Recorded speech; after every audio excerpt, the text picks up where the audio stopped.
Wanadhani ya bongo lala. Tumejamu sijifanye uja notice. Wanadhani ya bongo lala. Tumejamu sijifanye uja notice. Wambie punde imechoka sana. If SHA is correct, if SHA is not a scam, the Kenyan Commander-in-Chief should not take days, weeks explaining SHA. If it's not a scam, if it's not something webbed up to steal from Kenyans, you should not be taking any opportunity you have to stand in public to defend it. What the fuck are you defending? Kama ni sawa, haina fault, what are you defending? Let it speak for itself. And for some reason, it's not speaking very well. It has a lot of faults. Funny business in between. Mnajaibisha na mnajaibisha from the head of state.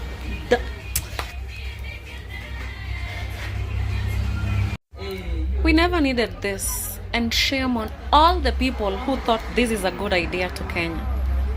And lastly, I think the brains of the people who thought this is a good idea to the Kenyan taxpayers are empty debbers.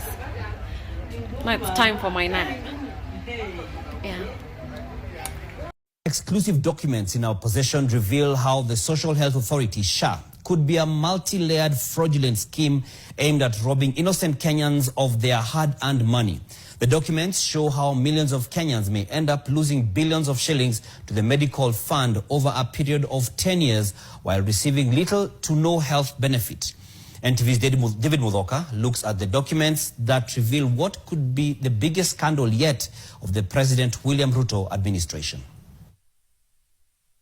The documents that form a huge part of the evidence submitted by Busia Senator Okiya Omtata to the High Court to prove how the Social Health Authority is a dishonest, fraudulent scam and not a cover for universal health reveals several avenues of massive corruption.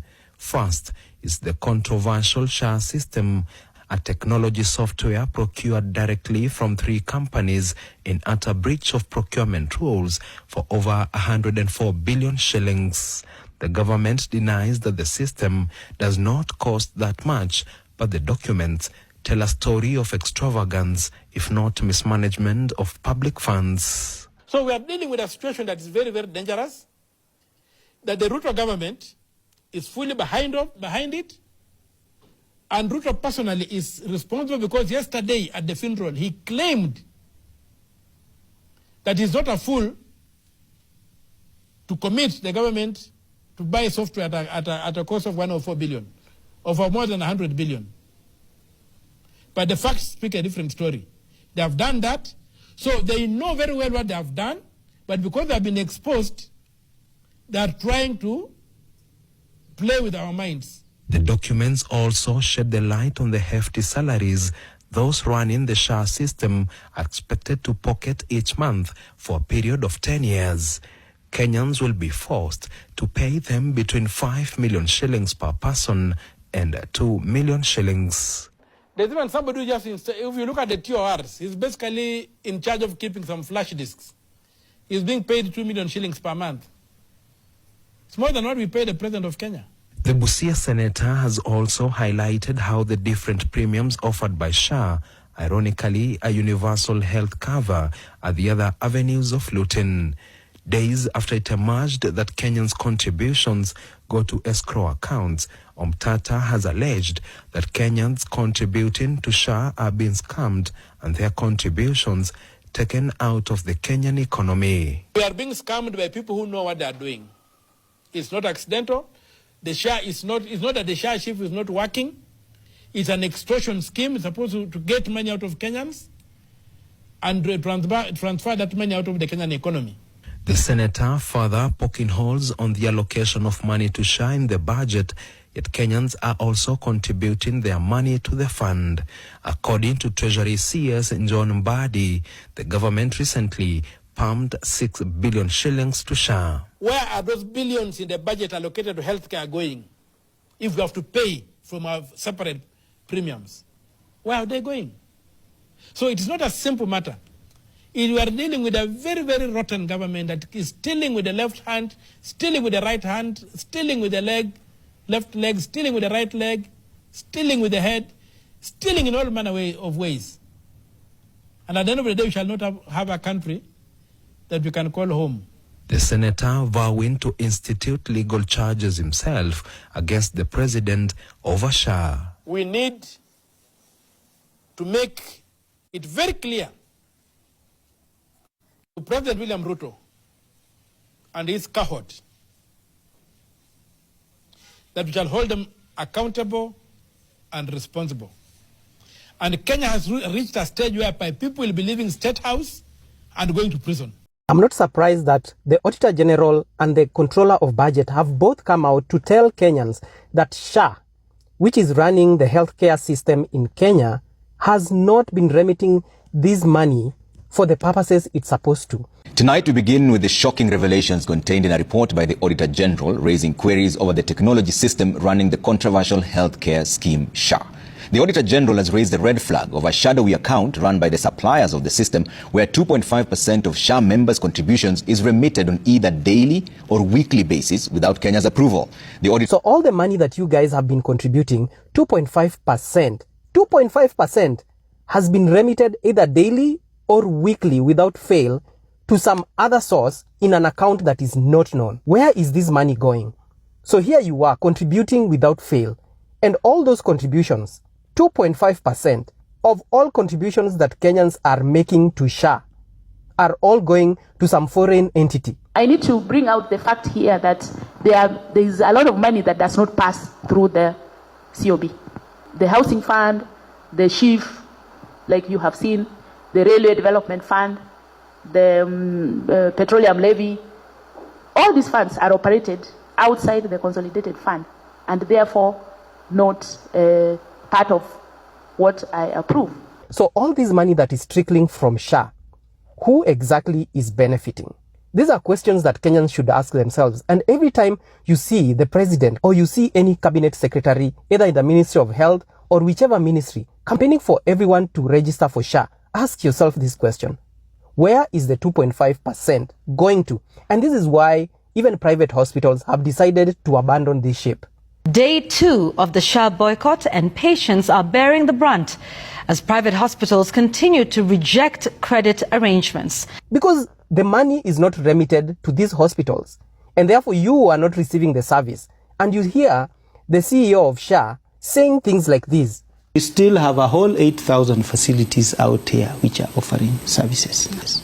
If there is any member who is being turned away because of one reason or the other, then like I said, we will invoke the whatever clauses that are in our contracts. This is the CEO of SHA saying if you don't get services from private hospitals, go to public hospitals. You will find the services. Which services? They are taking all this money away from Kenya. And they are taking it without the consent of Kenyans. Listen. The Auditor General has raised the red flag of a shadowy account run by the suppliers of the system where 2.5% of SHA members' contributions is remitted on either daily or weekly basis without Kenya's approval. And it's not only SHA. The Controller of Budget isn't able to account for any money that you guys are contributing for the Housing Fund. No one can account for that money. And that's not all. Also, the Petroleum Levy. She has no idea where that money is going to.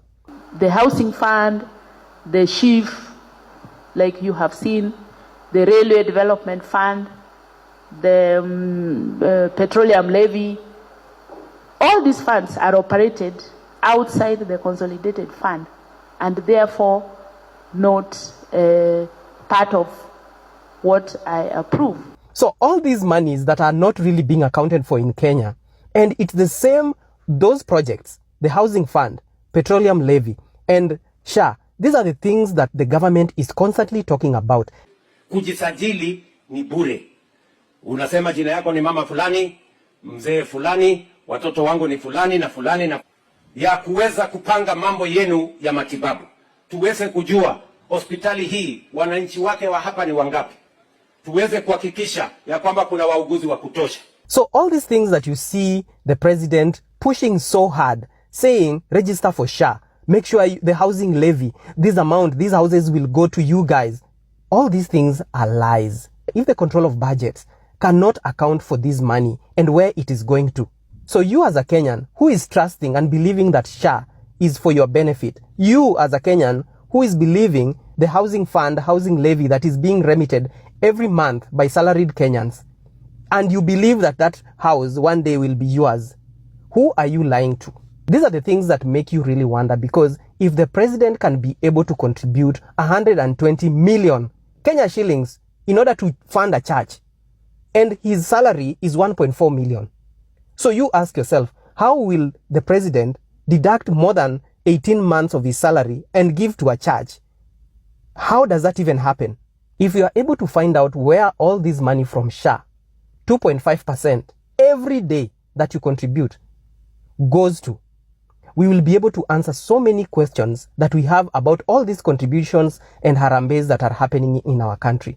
There's no way that all of a sudden our president can be able to afford 20 million and friends who I'm sure are government officials will be able to afford 100 million just by the blink of an eye to support a church. Ask yourself, guys. There's a lot that is happening and there's a lot that is being stolen from Kenya, and one day we will unravel all these things. One day. Mambo ya afya, unaenda kitu insurance haifanyi kazi. Maana ukienda hospitali kama uko na SHA hatukulipishi pesa huko. Tunasema uko registered, tunakutibu bila malipo, ukisema kwamba tutatafuta refund ukuje tununue madawa. Sasa tunapeana free service kwa sababu watu kwa SHA hakuna refund. Kwa sasa sisi kama Trans tunadai SHA shilingi milioni 263. Sasa hatuna pesa ya kununua madawa, hatuwezi kuajiri wafanyikazi wa serikali tena. Na Umicha alikuja na kitu akapeleka hivyo akatanganya tu. Ati kila mtu atapewa free health service. Sasa kimeumana imekuwa mbaya. Na ikifika mahali mimi naomba rais, mambo yamekuwa mbaya, usikung'ang'ani nayo. Si ndio? Hata kama mtu amekupatia kiasi hivi, hii inaitwa viazi, ile moto umetupa kwa mdomo na ni moto. Ukirudisha pande hii na ipoe, umezi unatupa chini. Ama namna gani? Hiyo ndio wisdom, unatema. Pengine ikipoa unaweza kuikula tena. Mambo ya SHA imetufikisha hapa.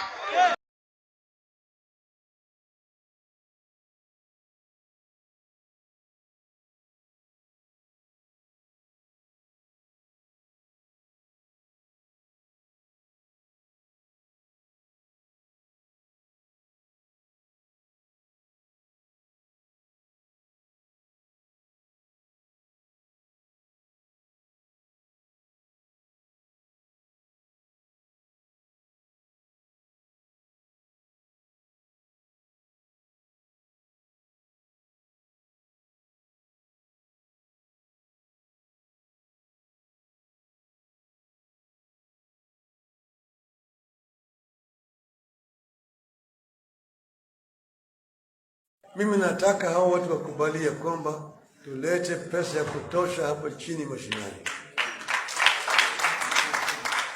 Tena kuna hii mambo ya matibabu. Matibabu kuna shida. Hii kinaitwa SHA bado haijafanya kazi sawa sawa. Lakini kuna mambo ya matibabu imegatuliwa. Lakini pesa mingi inabaki Nairobi. Shilingi bilioni 100 inabaki Nairobi. Yale ambayo inakuja hapa chini kwa mkono wa gavana ni tone ya maji tu kwa bahari. Tunataka pesa ya kutosha itoke Nairobi ije kwenye county. Bro, si feel poor. Could you take me to the hospital? Sure bro. Uko na insurance tu? Ndio niko nazo, labda zilipenga za kufika hosi. Niko na SHA. Rest in peace my nigga forever. I'm concentrating man. Mbona unaniangalia hivyo? No reason. Twende, you see what the doctor says. What seems to be the problem today? I feel like I'm going to die. Kabla nikupime, uko na insurance? Niko na SHA. Kisha mramba. Hiyo wimbo ni tamu. Hiyo wimbo huwa naimba kama nimekunywa dawa. Hapa sioni dawa. Tutapanga maneno. Hiyo wimbo inaimba hivi. eti sha haifanyi sha haifanyi. Inaenda hivi. Hebu fuata. Sha haifanyi. Sha haifanyi. Sha haifanyi. No, let's come Inasema hata mimi ni kwaya master, wewe unafuata mimi. Inasema sha haifanyi. Sha haifanyi. Sha haifanyi. We mi tulisema haifanyi. Shika, haya tushike sasa. Haya, tuweze sha haifanyi. Sha haifanyi. Sha haifanyi. Malumbano kati ya Shif na Sha. Wananchi wanalalamika, serikali haijawajibika, huduma zinadhoofika. Grace Mulei asha storm kwa ofisi. After few days asha shikwa na polisi. Mood ikakuwa ni tense. Mulei ni mgonjwa, show her some grace. Free Grace Mulei hana makosa. Inefficiencies za Sha ndo zilikosa. Kustorm ofisi za MOH na kukosa. Sin, shida za afya ndo zilifosa. Main challenges ni funding but hakuna money for spending. Governance corruption never ending. Mwananchi anakatwa salary na hakuna service delivery. Sija mention health infrastructure, vile iko in a state of disaster. Shif na Sha. Wananchi wanalalamika, serikali haijawajibika, huduma zinadhoofika. A few moments later. Pahali nimefika, mapenzi ni kama inaendelea kunishida. Inaendelea. Cause mapenzi sasa ni pesa, na hiyo pesa mimi sina. Wewe niambie, kwa nini yule dem huwa na admire? That my crush, figuracious, African beauty. Kasichana karebo, kazuri, kila kitu ni kizuri. Jana mimi na kiberebere, nikakauliza kwa nini unipendagi? Kwani nini hiyo unataka nikufanyie ndivyo ujue na kupenda? Mimi Moses na kiberebere yangu mimi nikauliza hiyo sorry. Very unfortunate. Saa hiyo sijui alikuwa anahitaji 20k. So alikuwa very quick to respond. Mimi after kumuuliza ni nini hiyo, mimi kama mtu anayekupenda na kudhamini, nini hiyo ungependa nikufanyie ujue na kupenda? The next test ilikuwa nisaidie na 20,000 nitakurudishia kesho. Mtoto wa mtu sikuwa na kitu.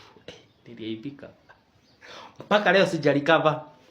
Hata ile follow up text sijamfanyia ya kumjulia unaendeleaje. Mapenzi wewe. Tazidi kuongea kwa niaba ya Kenya. Niaje wase, mkofiti? Manze unajua history ni ngori. Youths hapa mtaani hatuna ma ID ni kitu ya maana, tunafaa tukue nayo. We as a Gen Z, we've talked, we've marched, we've fought for change. But what is all this if we don't show up where it matters? We the Gen Z are the pulse of this country. The future is in our hands. Lakini bila ID, that power is not. Hii ID is more than just a card. It's the key to opportunities. Ni ufunguo to freedom, the change we have been waiting for. Why is an ID important? It is because you cannot vote without an ID card. So if you don't have an ID card, one, you do not exist in this country. As you can see, they are mocking us. What are they saying? That sisi tuko tu pale online, lakini kura ni kwa ground. Now, what can we do? Let's register for our IDs. And for you to register for your ID, you can visit your chief's office because they have all that power with them. Again, we have over 900 registration centers across the country. We have 55 Huduma centers. And then we have 360 sub-county offices. We account for about 70% of the population. That means if we vote, we get to choose who will be our leader. 2027 will be our moment as the Gen Zs. Ngoja kwanza. We work hard, we push our boundaries, but when it comes to choosing the leaders to determine our future, we are not involved anywhere. Our voices, our numbers zetu hazimati maze. So what are we supposed to do? Go get your ID, register as a voter, and then come out and vote in 2027. It's that simple. My fellow young people, the Gen Z, it is high time we understand the politics of our country. We must understand what role politics play in our lives. And until we get politically mature, we will always be maneuvered, swayed, or deceived into supporting people politically, those who don't have Kenyan interest at heart. 2027, without your ID, you will not be able to vote. What are you doing without your ID? I will urge all of us to hold each other accountable. Uliza mzae, uliza madhe, uliza beshte yako kama kona ID. The cost of living is going high. They are killing us and abducting us every day. What are we supposed to do? We're supposed to send them home. How are we going to send them home? You make sure you have your ID for 2027 so that we make sure we pump new blood of good leadership and are good leaders and have a better country, because our motherland is where we are. Identity yetu, Kenya ni yetu. Our future, our choice. Identity yetu, Kenya ni yetu. Identity yetu, Kenya ni yetu. We can do this, guys. Twende tukapate ID bana. Mimi mwenyewe niko na ID yangu. Here's my ID. Salute you all. To my fellow young Kenyans, if you are not a registered voter, please make the time to go and register as a voter. Because Kenya's future depends on you and me. So how do you register? There are IEBC offices in every constituency, and that is where you register. So please find the location of the IEBC office in your constituency and register. All you need to carry is your identification card or your passport. There are those who are saying that Huduma centers are registering voters. Huduma centers do not have an IEBC desk as of now, maybe later. So please go register and let's prepare to save Kenya together. And for those who have registered, please go to the IEBC portal and verify your details. Please. Now, so some of you are very wicked. And I don't have up to 10,000 subscribers on YouTube. Some of you are my village people. You are my village people. I will not hide mouth. All of you are my village people. You are the one that is following me. Go and subscribe to my YouTube to prove to me that you are not my village people. Thank you. Wa Kenya. Ati Trump aliweka Biblia chini akaanza kazi. Na kuna mwingine aliweka Biblia chini akaanza wizi. Nyinyi mutakujiwa. Nyinyi yongeni tu hivyo. By the way, guys, if y'all have not realized, Trump has been a sworn-in president for less than 48 hours. But the changes he's already making are massive.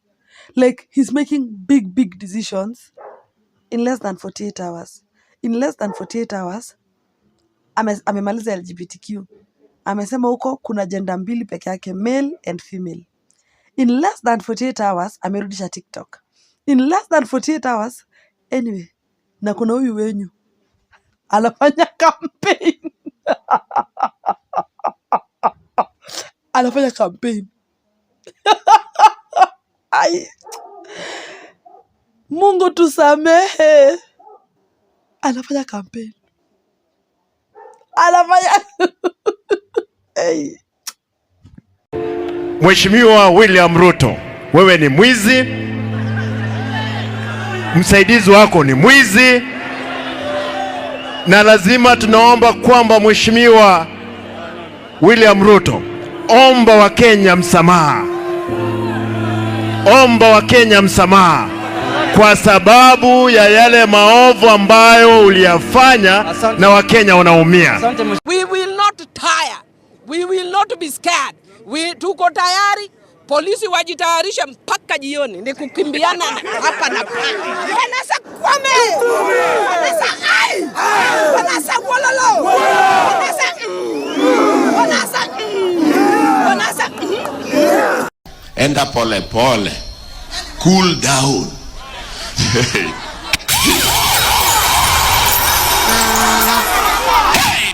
We are not cooling down any soon.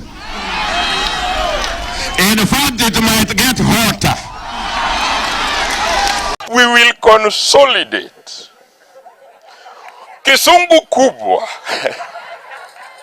And after we consolidate, we will strategize. Here I come. Oh, here I come. Oh. Hello.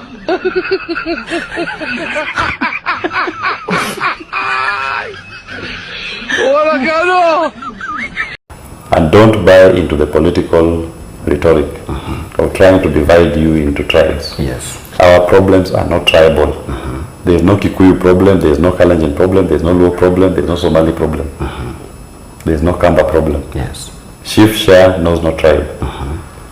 The university funding model knows no tribe. Yeah. Joblessness knows no tribe. All these problems that we point out, they do not know any tribe. The revolution about to be televised. You picked the right time, but the wrong guy.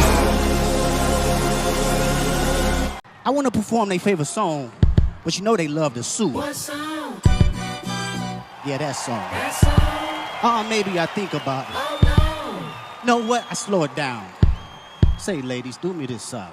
Ooh. Kusambaza hiyo message. Thank you. Fagia? What?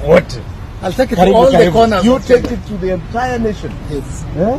Yes. It is a very solid car. Thank you, sir. Ndugu yangu, God bless you. Fagia wote. Kazi yangu. Asante. Ndugu yangu. Good luck, my brother. Thank you so much. Good luck. Good luck. All the best. Thank you, sir.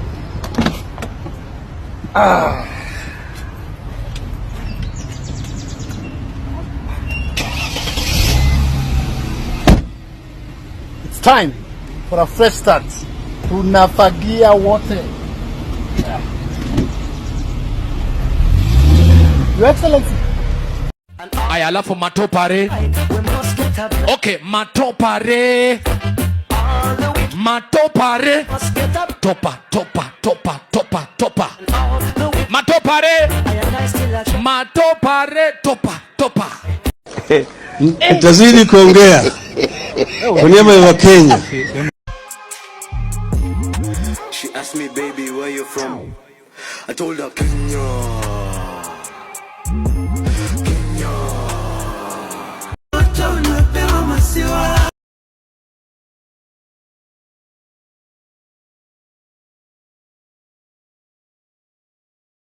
I beg of us, I really want to beg of us today, as the chair of UDA, let's stay focused to what it is we promise those hustlers. Because if we don't deliver, those hustlers will send us out of power, and they'll send us with vengeance. So let us talk about roads, electricity, education, health, types. Let's tone down on the politics. It is not healthy. It is not healthy. It is the wrong time. Wananchi inaweza sikia kuchukua William Ruto. Wanaweza mchukua kwa sababu sisi wananchi, we don't need him. Ametuchosha. Ama nyinyi mjachoka? Mjachoka na Ruto? Ule mtu anataka kuchukua William Ruto, you can take him for free, take Wetangula for free, take Mudavadi for free. Tunawapea hizo takataka zote waende waongoze if they are good to you. Majenzi mko? Kazi mnafanya kwa mtandao ni mzuri sana. Na tunapongeza nyinyi. Na muendelee. Mtaendelea. Lakini mtandao peke yake haitoshi. Tunataka mjiandikishe kama wapiga kura. Wale watu ambaye watakomboa Kenya hii, wenye kuamua Kenya itaongozwa namna gani, ni hao majenzi wetu mwaka wa 2027. Lakini hamwezi amua Kenya itakaa namna gani kwa simu peke yake. Lazima mchukue vitambulisho, lazima mjiandikishe kama wapiga kura. Siku hiyo ikifika muamuke saa 9, muungane na sisi na wengine, tuende pale kwa debe, tutafute uongozi wa maana ambaye utaheshimu wa Kenya, utaheshimu demokrasia na utakubali kufanyia kila mtu maendeleo. Tumekubaliana majenzi? Hata nasahau tarehe ni gani. Mimi sikuwa na hii tarehe kwa kalenda. Na mimi hata sina haja nayo. Mimi chenye niko nayo nayo ni serikali ya 2027. Huyu mkata ushuru tumtoe. Na tuungane si wote. Meta vile naona nisha reject tu hiyo finance bill 2025. Ningoje tu date ya maandamano. Juu mambo yendi bana. Mimi hata wafanye nini? Mimi nisha reject. Mufanye nini? Nisha reject. Mufanye nisha reject. Nime reject. Mtoe date ya maandamano sasa. And we are not alone. There's a new force of nature at hand, stirring all over the world. They are the young people whom, frankly, we have failed, who are angry, who are organized, who are capable of making a difference. They are a moral army. And the most important thing that we can do for them is to get the hell out of their way. Kwanza mimi ikifika 2027 naiba mpaka kura ya madhangu na budangu. Sitaki warudi tu huko tena. Si mazi tuchachanuka. Madha zetu bado Ruto unaenda home na 13 parliament tunaivunja. Wende home wote tuanze fresh. Mr. Speaker, sir, I'm here to address you. You must go.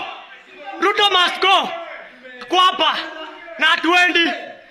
Kwapa tunalala huku na hatuendi. We don't fear you guys. You hypocrites. We don't fear you. Mr. Speaker, we don't fear you. Tuko ndani. We stomped inside. Sisi ni nani? I'm inside. Niko ndani. Na tunamalizana na nyinyi. Tunamalizana na nyinyi. Mmetutesa sana. Today is today. You must hear our cry. Sisi ni sisi. Utatusikiza. Hii ni bunge yetu. Sisi tumewafanya mko hapa. This is our parliament. You must hear us. Kama hamna masikio, tutawafanya msikie. Poa mazee. Sasa nini? President tunataka kuambia uko na miaka 2 katika ofisi. Na hawa wananchi hawa they will punish you na hata ukiwa na pesa watakutoa nje. Wacheni tu mimi niseme na mapema. Ndio kama kuna list na andiko mniweke kwa list. I can't wait to reject finance bill 2025. I can't wait because I know it will be something absurd. It will be something mental. I can't wait. Mneke kwa list jameni. List reject. Idiots who don't want to participate in the affairs of their nation, they think things will just work in and of themselves. Then they are tribalists. And these tribalists, they think that they are only safe with people who are from their tribe. And tribe can mean people from the same culture, same language, or same culture. Then they are citizens. These are individuals who are responsible and know that when you want to be served, you must give those who have the desire and the intellectual capacity to serve you. In many societies, it is only a small percentage of people that can be called citizens, not more than 5%. And if a society wants to grow in the right direction, civic education is what will help the idiot and the tribalist to become a citizen.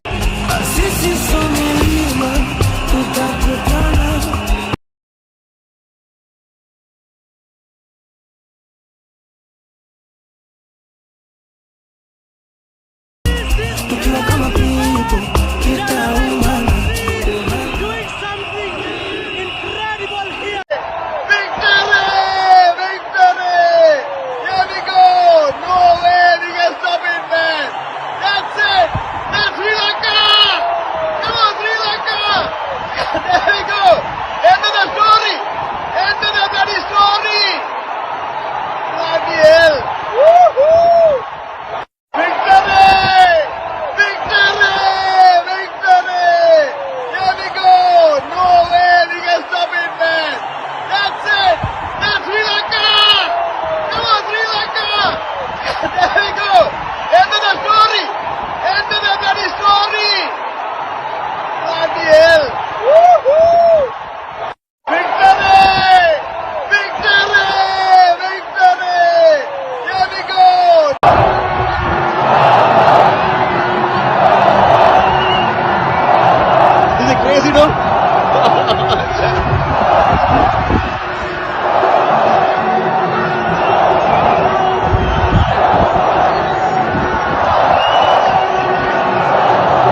hata kama angalau najali. Sisi Kenya tumechoka na Ruto, maisha imetuharibikia, analipisha mpaka sodo ya wamama. Pure kabisa Ruto. We don't like you, go home. Sasa tafuta kiongozi ambaye anapenda mwananchi na anapenda kijana kama sisi. They want to be described as honorable even when they are horrible. They acquire things which they have not worked for. They promise us things that they know they will never deliver. And there is no shortage of such men and women in the African continent. Now, why do you want Ruto gone? We want Ruto gone because he is killing innocent people. He's wanting to pass the Finance Bill 2024. He's putting tax on sanitary products that girls can't even buy. He can't go to school. He's corrupt. He's taking the money. He needs to go. Yes.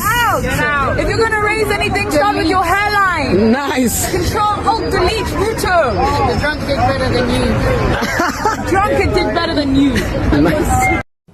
Now the next election, yes. Unajua hawa ndio watakuwa nasema fagia wote ama mtasema namna gani? This generation, yes, they use their might because they didn't vote, the largest vote in the last election. Hi Kenyans, mi sina maneno mengi. All I want to say is Ruto must go like yesterday. Bye.